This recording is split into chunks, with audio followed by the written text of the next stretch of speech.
I've wanted to reach my husband so many times, but I stopped myself almost every single time. And for the longest time, I convinced myself that it was just a personality. And then I asked myself a scary question: is this actually Islamic modesty, or is it just a cultural silence dressed up as religion? Because somewhere along the way, we were taught that a good woman receives but never reaches. Today, I want to break that down, why that silence is quietly destroying our intimacy. And we're not talking about sex here, we're talking about intimacy on a deep level, okay?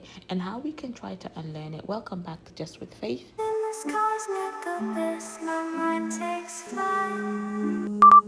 So here's something I noticed in my own life, and I want you to be really honest with yourself right now if you have lived this exact scenario or something similar to it. It happens in the quietest moments, smallest moments. You're sitting on the couch after a long day, the kids are finally asleep, the house is quiet, and two of you are sitting next to each other. You feel this sudden genuine pull to get closer, to rest your head on his shoulder, to reach out, hold his hand, to just say out loud, I had a very hard day and I just need you to hold me. And then the shift happens. An invisible wall goes up.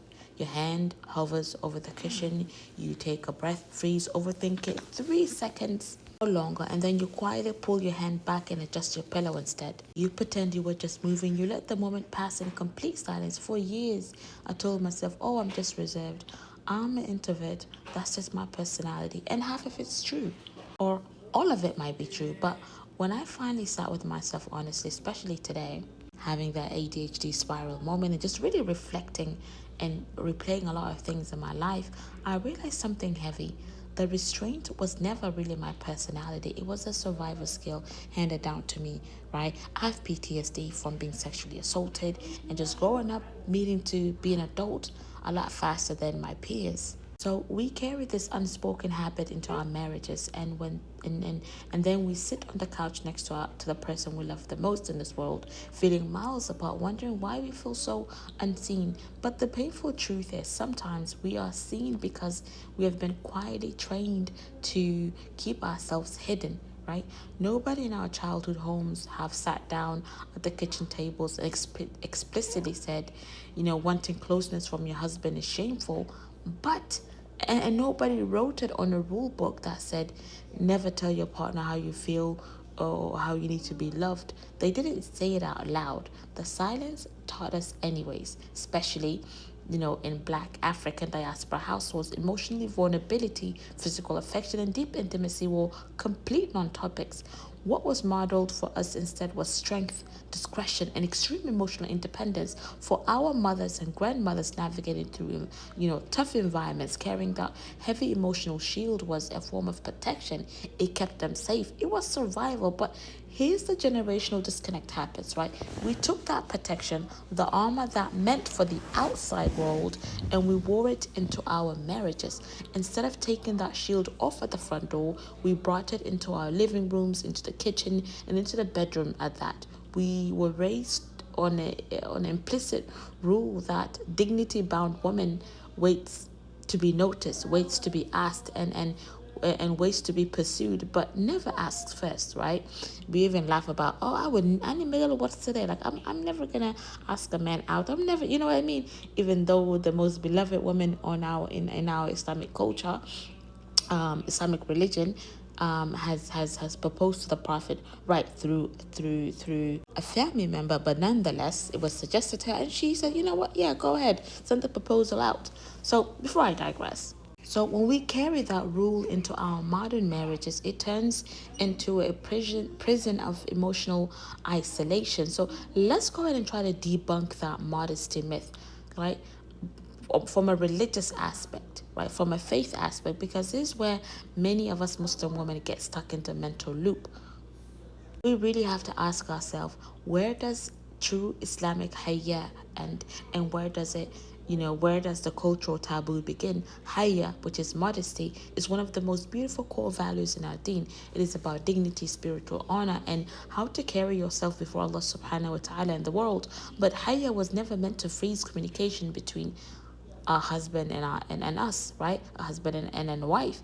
What happened over generations, the cultural shame got dressed up in religious vocabulary. It became very difficult to separate what came from Allah's verses what came from our cultural fear of vulnerability, or because our past traumas with PTSD and maybe anxiety, everything else when it comes to mental health or neurodivergency, right? Because it was framed, right, with when it comes to our vulnerability from the cultural aspect, it was framed as modesty, sharaf, right? During our upbringing, we were never dared to question it. We ended up practicing a version of modesty that keeps us completely silent in the exact relationship where Islam gave us full permission and encouragement to be vulnerable, open, and expressive. Allah subhanahu wa ta'ala tells us explicitly in the Quran that He created spouses so they may find sukoon.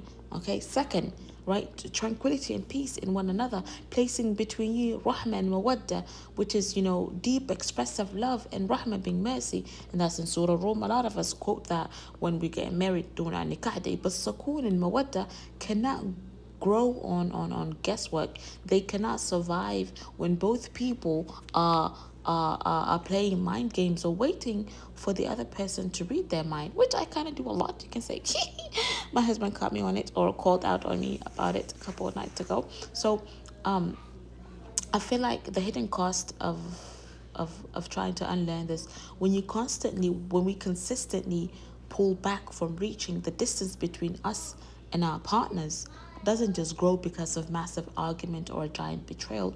It grows quietly, inch by inch, moment by moment. And let's not forget, I was having this a conversation with my sisters in our group chat, and we was bringing up, we're like, you know what? Why don't we just do it? But it's genuinely, and it's not our ego, right? It's not our ego.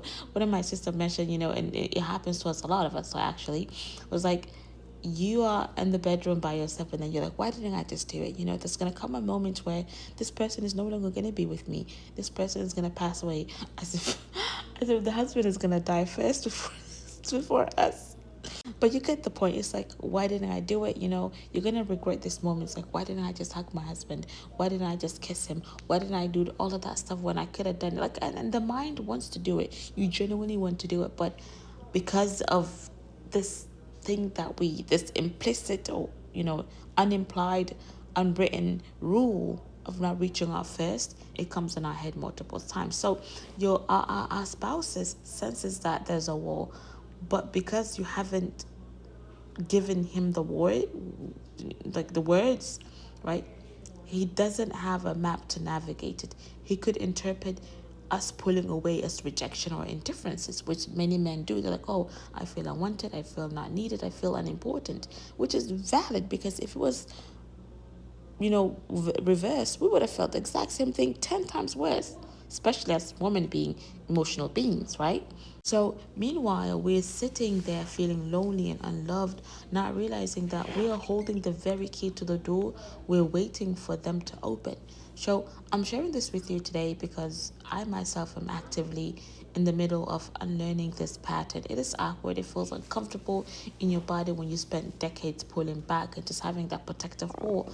Now, when you catch yourself hesitating, when I feel like the urge to reach and my brain tells me to pull back, I freeze the moment and ask myself two questions, right?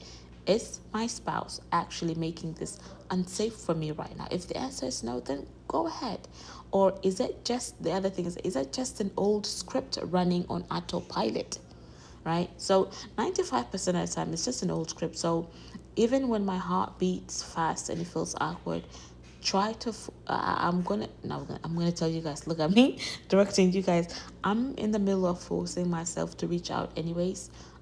Force myself to say the words out loud. So if you felt the sting of recognition anywhere in this episode, I want you to remember this: the silence you inherited is not our fault, but breaking it is in our own homes is our responsibility. This is a reminder to myself first and foremost. You're allowed to want close. We women are allowed to reach first. We are allowed to speak up and say, this is how I need to be loved. None of that makes, us immodest or sharafly. None of that lowers our dignity. It is actually what true lasting intimacy requires. And I want to turn this over to you in the comment section. Hopefully you guys do engage. Do you feel like our upbringing blurred the line between actual Haya, which is Islamic modesty term, and cultural silence? How do you catch yourself holding back in your relationship, Drop your thoughts below. Let's talk about it like sisters in the comment. Don't forget to share this episode with someone who needs to hear it. Subscribe to Just With Faith. I'll see you in the next episode. Until next time. Assalamu alaikum wa rahmatullahi wa barakatuh. Fi amanillah. Bye.